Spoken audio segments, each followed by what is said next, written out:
तो लोगों ने जुल्म किया, लोगों ने सितम ढाया, लोगों ने रास्ते बंद किए, लोगों ने गालियां दी, सरकार मिल्लत ने सब्र किया। वो सरकार मिल्लत की आंख में रब ने वो तासीर दिया था, देख के बता देते थे ये अल्लाह के वली का आस्थाना, जिस जगह का नाम अमरदा। लेकिन चंद लोगों को ये एहसास हुआ कि यहाँ पर कोई अल्लाह के वली की आस्थाना है, मजार है, तो यहाँ से चंद लोग सरकार मिल्लत के पास गए। नारे रिसालत या या या औलादे गौस पाक। हम हमेशा यही कहेंगे, ये पारसाई थी कैसी मेरे गुनाहों में, गुलामी मुझको मुयस्सर थी खानकाहों में, मैं एक फकीर के कदमों को चूम आया हूँ, शुमार कर लो मुझे अब के बादशाह में। आइए आपके खूबसूरत समातों के हवाले, नूरानी समातों के हवाले, रूह को ताज़ा करने के लिए सैयदा का लाल तशरीफ ला रहे हैं। अदब व एहतराम के साथ तशरीफ रखें का मौका मिला और एक ही शेर इन्होंने पढ़ा जो इन्होंने तमाम लोगों का दिल जीत लिया। क्या पढ़ा? सरकार का सब्र नजर आ रहा, सब्र सरकार रंग ला रहा है गौसे आजम का फैसला।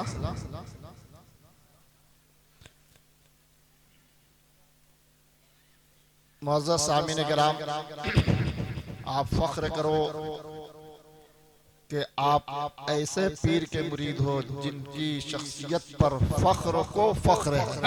वाह वाह वाह वाह। हिंदुस्तान में पीरों की तादाद करोड़ों में है, करोड़ों में पीरों की तादाद, हजारों में नहीं, पीरों में। लेकिन उन करोड़ों में एक पीर है जिनको सरकार मिल्लत कहा जाता है। मैंने बहुत से पीरों को देखा है जो हवेली में रहते हैं, जो महल में रहते हैं, जो संगे मरमर पर कीमती कालीन पर सोते हैं, एयर कंडीशन रूम में रहते हैं। उनके हुजरे का दो दरवाजा होता है, एक दरवाजे से लखपति आता है और दूसरे दरवाजे में ताला लगा होता है जिधर से गरीबों की एंट्री नहीं होती है। लेकिन ये वाहिद सरकार मिल्लत की जात है जिनका दरबार और दरवाजा एक ही है। चाहे अमीर आए तो लाइन लगा के आएगा, गरीब आए तो लाइन लगा के आएगा। जो हमसे मिलने आएगा उसूल के तहत आएगा, चाहे मेरे स्टेट का मुख्यमंत्री का है ना हो, चाहे मेरे मुल्क का वजीर आजम क्यों ना हो, चाहे मेरे मोहल्ले का सबसे गरीब इंसान क्यों ना हो, हमसे मिलना है तो मेरे उसूल के तहत मिलना होगा। ऐसा पीर अगर हिंदुस्तान में मैंने देखा है तो वो सरकार मिल्लत की जात है। कभी लालच नहीं, कभी घमंड नहीं, कभी तकब्बुर नहीं, वरना आज तो पीर कपड़ों से पहचाने जाते हैं। पीर आजकल कपड़ों से पहचाने जाती है। उम्र 75 साल, कपड़ा चमकदार, उम्र का भी ख्याल नहीं है कि उम्र 70-80 साल हो रही है, कपड़ा तो कम से कम सादा पहने। लेकिन सरकार मिल्लत का कपड़ा देखो, जो जवानी का कपड़ा वही बुढ़ापे का कपड़ा, न रंग पकड़ा बदला और न कपड़े की कीमत बदली। वही कपड़े की कीमत जो जवानी में थी, वही कपड़े की कीमत जो बुढ़ापे में थी। और आज भद्रक के लोगों फख्र करो कि आज भद्रक की सरजमीन पर जितने भी औलिया कराम, चंद लोगों को मैं जानता हूँ आज जिनकी बारगाह में हम हाजिर हैं, काले शाह बाबा, जिनके मजार पर आस्थाने पर ये गुंबद और मीनारा चमक रहा है, यह सरकार मिल्लत के मुरीदों की देन है। आज काले शाह बाबा को पहचानवाया है सरकार मिल्लत ने। दिलबर शाह बाबा, दरबर शाह बाबा, मौलाना शाह सादिक रहमतुल्लाह अलैह, ये जितने भी बुजुर्गान दीन है, तमाम के आस्थानों पर जो गुंबदों मीनारा चमक रहा है, ये सरकार मिल्लत की मेहनत और कोशिश। सरकार मिल्लत ने बताया कि ये अल्लाह के वली है। जिस तरह से आप एक डॉक्टर के पास जाते हैं, आपके नब्ज को देखकर बता देता है कि आपको फीवर है, बुखार है, वो सरकार मिल्लत की आंख में रब ने वो तासीर दिया था, देख के बता देते थे ये अल्लाह के वली का आस्थाना। और अभी चंद महीनों पहले मैं उस जगह पर गया था जिस जगह का नाम अमरदा। वहां मैं उर्स के मौके पर गया था, कमेटी वालों ने बुलाया, वहां दिन में प्रोग्राम होता है क्योंकि चारों तरफ से कोई आबादी नहीं है और वहां पर वो बुजुर्ग आबाद है। जब मैं गुस्ल करने के लिए गया तो वहां कमेटी के लोगों ने कहा कि हुजूर गुस्ल का घड़ा यहाँ गैर मुस्लिम लेकर आते हैं, पानी का जो घड़ा है वो पहले डालते हैं, उसके बाद आपको डालना होगा। मैंने पूछा कि गैर मुस्लिम क्यों?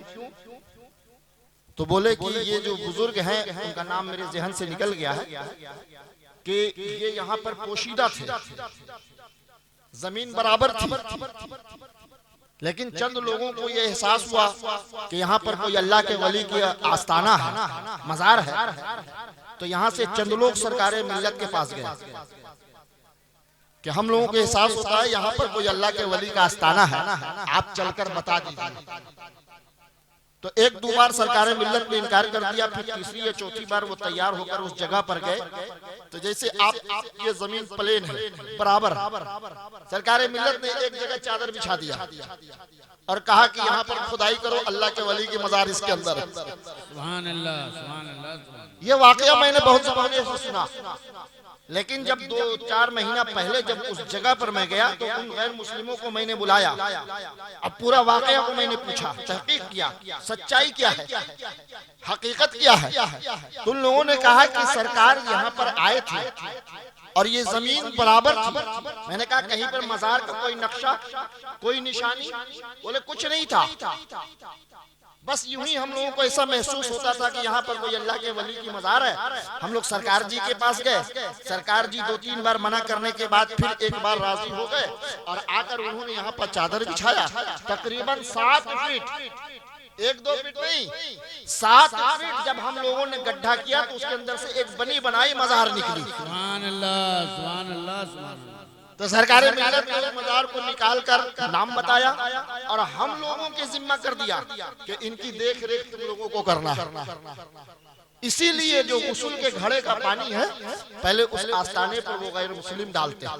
जब मैं गया तो मैंने उनको कहा कि आप डालो, वो बोले आप सरकार के खानदान के हो तो अब मैं नहीं डाल सकता, अब मैं नहीं डाल सकता। तो मैंने उनकी हौसला अफजाई, इज्जत अफजाई के लिए 2 हाथ से मैंने भी पकड़ा, एक हाथ से उन लोगों को भी घड़ा पकड़वा के उस आस्थाने पर गुस्ल दिया। कहने का मकसद ये है मुसलमानों, भद्रक के नौजवानों, कि पीर तो बहुत है,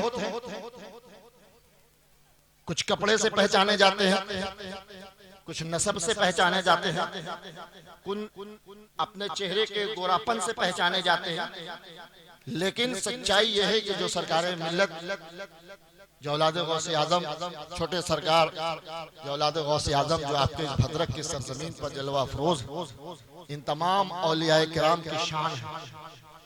जितने भी इस इलाके के अल्लाह के वली हैं वो सबकी शान सरकार मिल्लत है।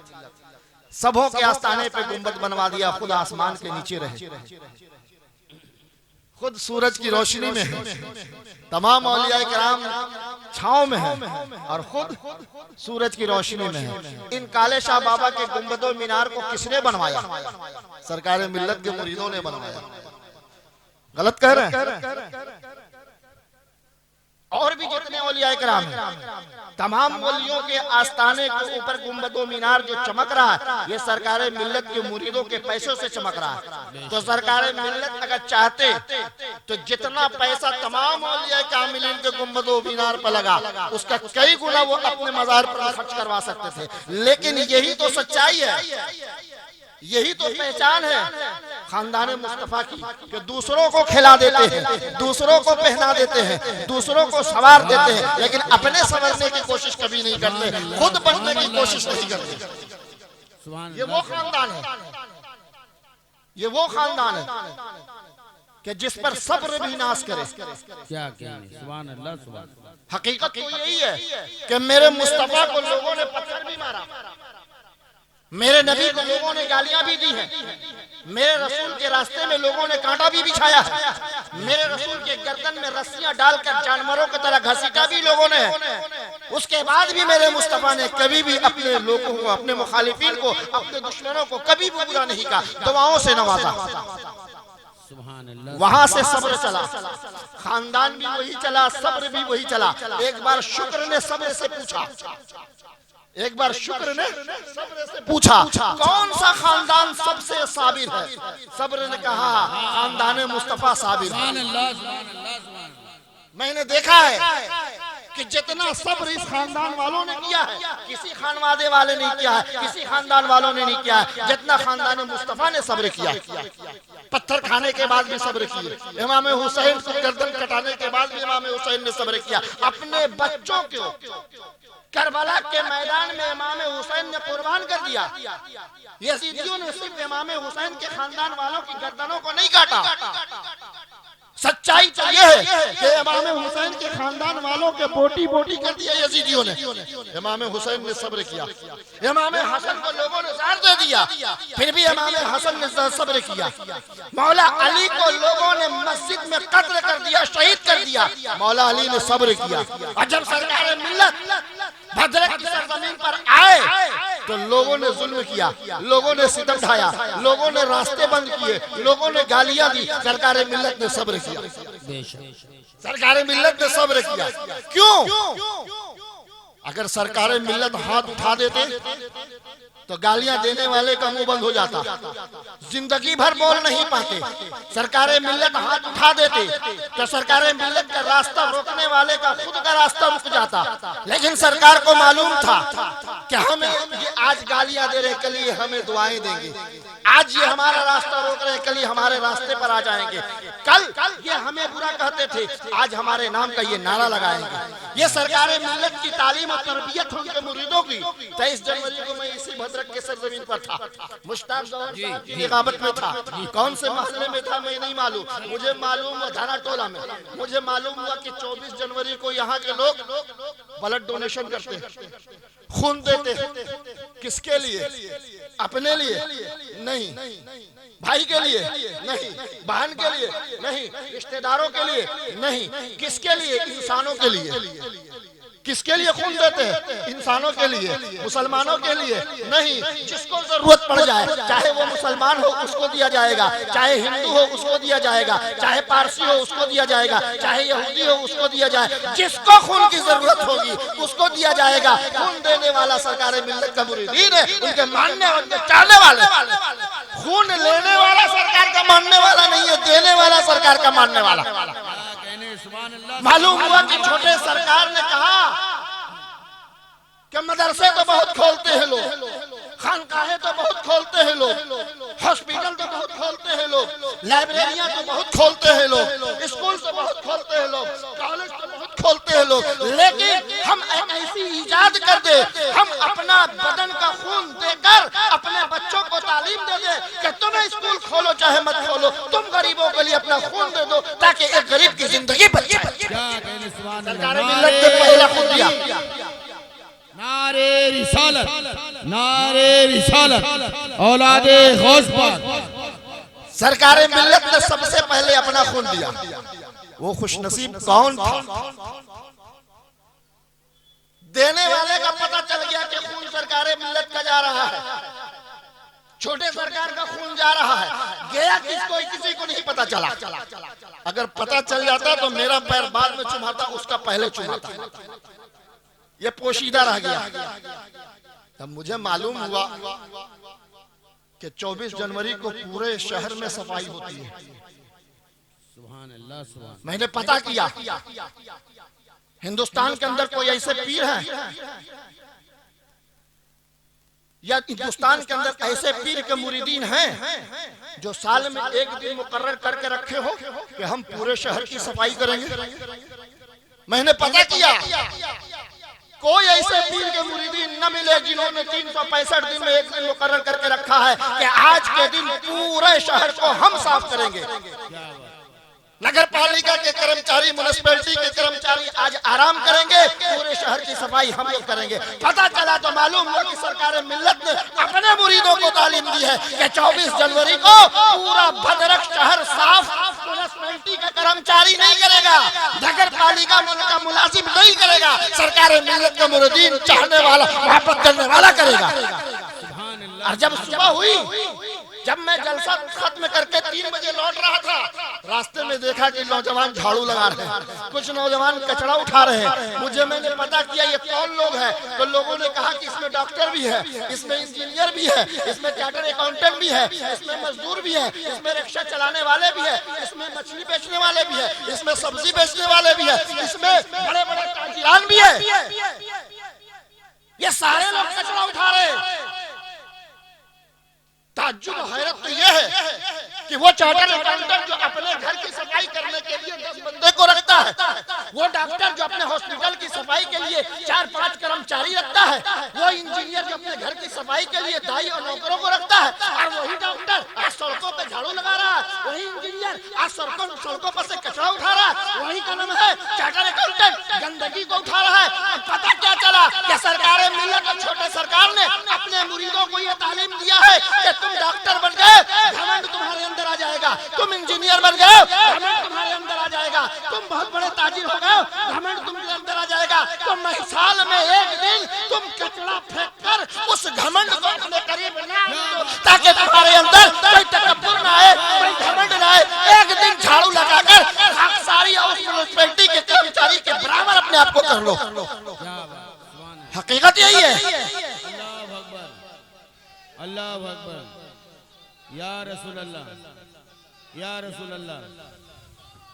सच्चाई यही है, सच्चाई यही है, हकीकत यही है कि अगर कोई डॉक्टर है, कोई इंजीनियर है, कोई पढ़ा लिखा है, पैसे वाला है, तो अल्लाह अगर किसी को इल्म देता है साथ में घमंड तकब्बुर भी दे देता है। अल्लाह किसी को दौलत दे देता है तो साथ में घमंड और तकब्बुर भी दे देता है। अल्लाह अगर आपको डॉक्टर बना देता है तो साथ में घमंड और तकब्बुर भी दे देता है। अल्लाह आपको अगर कोई ऊंचा ओहदा दे देता है तो आपको घमंड और तकब्बुर भी दे देता है कि अब फैसला तुमको करना है, घमंड और तकब्बुर से दूर रहना है या घमंड और तकब्बुर को साथ लेकर चलना है। तो जिसने भी अगर ऐसा किया कि डॉक्टर बन गया, इंजीनियर बन गया, ओहदा मिल गया, तो घमंड तकब्बुर करने लगा, तो रब कहता है कि ऐसे घमंड तकब्बुर वाले शख्स को हम पसंद नहीं करते हैं। तो सरकार के फरमान के मुताबिक हम एक दिन कचरा उठाकर अपने घमंड तकब्बुर को वहां चूर चूर कर देते।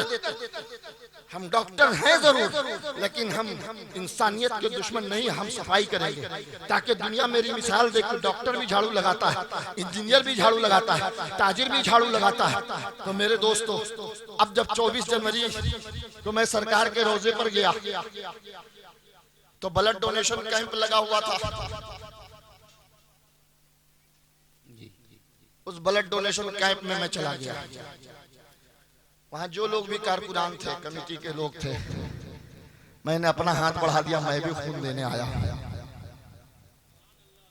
मैं भी खून देने आया, ताकि मेरा भी नाम रजिस्टर पे एक बार चढ़ जाए।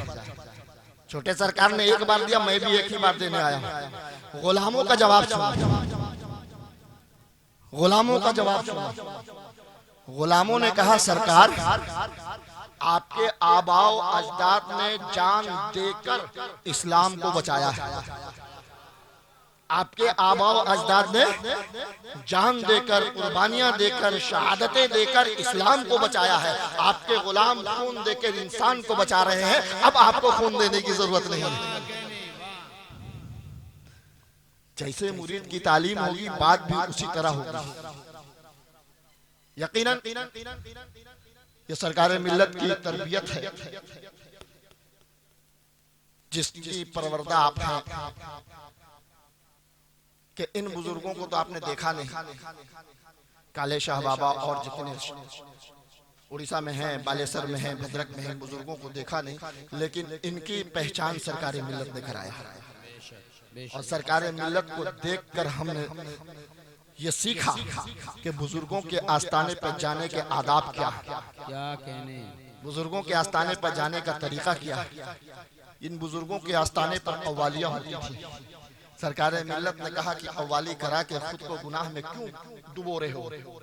सारे आस्थानों से कव्वालियां बंद हो गई और जिक्र रसूल और जिक्र खुदा शुरू हो गया। क्या कहने, सुभान अल्लाह। मैं खुसूसी तौर पर सरकार मिल्लत के मुरीदों और चाहने वालों से एक हमदर्दाना गुजारिश ये करूंगा कि जो चीज बंद हो गई है, उसको इजाद ना करो। हमारे यहाँ जी नकलें होती हैं। जी अगर किसी बुजुर्ग के आस्थाने पर अगर कव्वाली किसी ने करा दिया तो फिर हमारे यहाँ नकलें होती हैं। फिर हमारे इस कालेशाह बाबा के कमेटी वाले को शौक पैदा होगा, वो कव्वाली करा रहा है, इस बार हम भी कव्वाली कराते हैं। वो कव्वाली कराता है, इस बार हम भी कव्वाली कराते हैं। जब आपके पीर ने मना कर दिया कि जिक्र रसूल और जिक्र खुदा करो, जिक्र औलिया करो, जलसे की महफिल सजाओ, तो कोशिश आपकी ये होनी चाहिए कि जलसे ही की महफिल है, मिलाद की महफिल है। ना आए हिंदुस्तान का कोई बड़ा शायर, कोई बड़ा खतीब, खुद से बैठकर खुद से मिलाद पढ़ लो। इसमें सवाब है, उसमें अजाब है। इसमें सवाब है, इसमें निजात है, इसमें मगफिरत है, इसमें कामयाबी है, इसमें बुलंदी है, और उसमें कामयाबी नहीं है। इसलिए इस चीज को आप अपने जहन में रखेंगे। मुश्ताक गौहर साहब शायर तो हम हैं नहीं, लेकिन शायरी आप हजरात समझते होंगे। कैसे समझेंगे तेरी शान जमाने वाले, क्या कहने, कैसे समझेंगे तेरी शान जमाने, कैसे समझेंगे तेरी शान जमाने वाले, खुद मिटेंगे वो तेरा नाम मिटाने वाले। वाह वाह वाह वाह वाह, खुद मिटेंगे वो तेरा नाम मिटाने वाले, और सबसे आला मेरे आका के घराने वाले। वाह वाह वाह वाह, सबसे आला मेरे आका के घराने वाले, पूरी उम्मत को वो फितनों से बचाने वाले, पूरी उम्मत को फितनों से बचाने वाले। क्या जरूरत है कि हम चांद का जलवा देखें? क्या कहने, क्या क्या जरूरत है कि हम चांद का जलवा देखें? ठहरो ठहरो के हैं वो जुल्फ हटाने वाले, ठहरो ठहरो के हैं वो जुल्फ हटाने वाले, और खाक हो जाएंगे वो खाक बनाने वाले। क्या कहने, खाक हो जाएंगे वो खाक बनाने वाले। खुद मिटेंगे वो तेरा नाम मिटाने वाले, खुद मिटेंगे वो तेरा नाम मिटाने वाले। सरकारे मिल्लत के नाम को मिटाने वाले, सरकारे मिल्लत को भद्रक से छुड़ाने वाले, सरकारे मिल्लत को भद्रक से भगाने वाले खुद मिट गए, खुद मिट गए। लेकिन सरकार मिल्लत की इज्जत और शान पर एक जर्रा बराबर भी असर नहीं। क्या कहने, सुभान अल्लाह। क्यों? इसलिए कि सरकार मिल्लत हक पर थे। बेशक, मैं एक बात बारहा कहता हूं कि सच्चाई कुछ दिनों के लिए दब जाती है, सच्चाई कुछ दिनों के लिए दब जाती है, लेकिन सच्चाई खत्म नहीं होती है। हकीकत कुछ दिनों के लिए दब जाती है, लेकिन हकीकत खत्म नहीं होती है। करबला में यही हुआ, करबला में यही हुआ कि इमाम हुसैन सच पर थे, हक पर थे, लेकिन बातिल ताकतों ने इतना रीवर उड़ा दिया, इमाम हुसैन के खिलाफ इतना उन्होंने प्रचार कर दिया, प्रोपेगेंडा कर दिया कि पूरा शहर इमाम हुसैन के खिलाफ हो गया।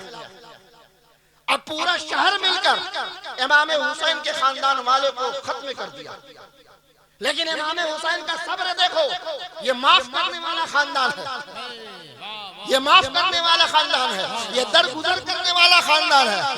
सारे लोग 19 अपने खानदान के लोग इस दुनिया से चले गए, और 71 दोस्त यार भाई मिलकर इस दुनिया से चले गए, फिर भी इमाम हुसैन का कलेजा देखो, खड़े होकर यजीदियों से कहा, ऐ लोगों, मैं नबी के औलाद हूँ, मैं अली का बेटा हूँ, ऐ लोगों, मैं फातिमा का जिगर का टुकड़ा हूँ, मैं हुसैन हूँ, मैं अहले बैत से हूँ, मैं खानदान मुस्तफा से हूँ।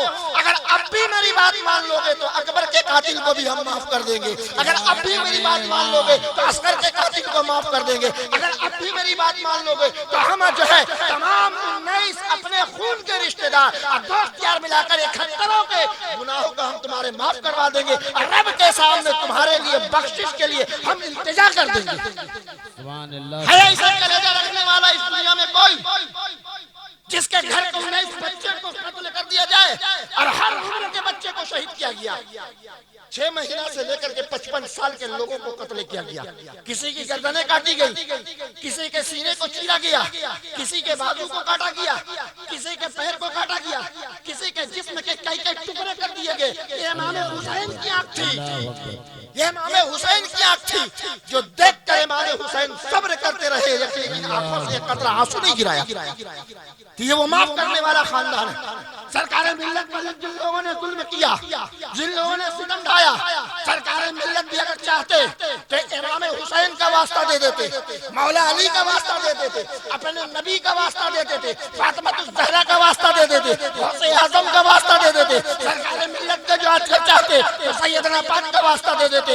गालियां देने वालों का मुंह बंद हो जाता, कयामत तक वो बोलने के लायक नहीं होता। आंख दिखाने वाले की आंख की रोशनी खत्म हो जाती, जिंदगी भर वो चलने के लायक नहीं रहता। हाथ उठाने वाले के हाथ की ताकत खत्म हो जाती, जिंदगी भर वो बेकार हो जाता। लेकिन सरकार मिल्लत ने कहा कि जब मेरे नबी पर लोगों ने पत्थर फेंका और वो औरत बीमार पड़ गई तो मेरे रसूल उसकी इजाजत के लिए गए। जब मेरे अली को लोगों ने कत्ल किया तो इमाम हुसैन ने माफ कर दिया। जब इमाम हसन को लोगों ने जहर दिया तो इमाम हुसैन ने माफ कर दिया। और करबला में जब लोगों ने शहीद कर दिया तो इमाम हुसैन ने माफ कर दिया। तो हम नसीब अख्तर कादरी, हमसे जितने लोगों ने मुखालफत किया है, जितने लोगों ने दुश्मनी रखा है, जितने लोगों ने हमारे रास्ते की रुकावट बने, हमने सबको माफ कर दिया। नारे तकबीर, नारे रिसालत, नारे रिसालत। हुजूर बड़े सरकार मिल्लत, हुजूर बड़े सरकार मिल्लत, हुजूर छोटे सरकार किबला। और सरकार जो पीर हैं, सरकार जो पीर हैं, हमारे सरकार से पहले, गौसे आजम से पहले, सैयदना पाक से पहले जो पीर हुए वो सबसे बड़े और सबसे पहले पीर मैंने नबी के बाद अबू बकर सिद्दीक हुए। और अबू बकर सिद्दीक के बाद 2 नंबर में, दूसरे नंबर पर जो हमारे और आपके जो पीर हुए वो हजरत उमर हुए। जो हजरत उमर के अंदर खासियत थी वो सरकार मिल्लत के अंदर खासियत थी। आज तब हम पीर बन जाते हैं तो मुरीदों से कौन मिलता है, कौन मुरीदों की रखवाली करता है, कौन मुरीदों की निगहबानी करता है, कौन मुरीदों का ख्याल रखता है। मर रहा है मरने दो, बीमार है रहने दो, परेशान है रहने दो। लेकिन हजरत उमर जब पीर बने, खलीफतुल मुस्लिमीन बने, जब तक खलीफा नहीं बने थे, जिम्मेदारी नहीं समझते थे, जब तक खलीफा का ताज सर पे नहीं पहनाया गया था, मक्के में क्या हो रहा है कोई जरूरत नहीं। लेकिन जिस दिन हजरत उमर को खलीफतुल मुस्लिमीन बनाया गया, मुसलमानों का पीर बनाया गया, उस दिन से हजरत उमर कहते हैं कि मैंने रात में सोना छोड़ दिया। उस दिन से मैंने रात में सोना छोड़ दिया। उमर यहाँ तो पीर बनने के बाद रात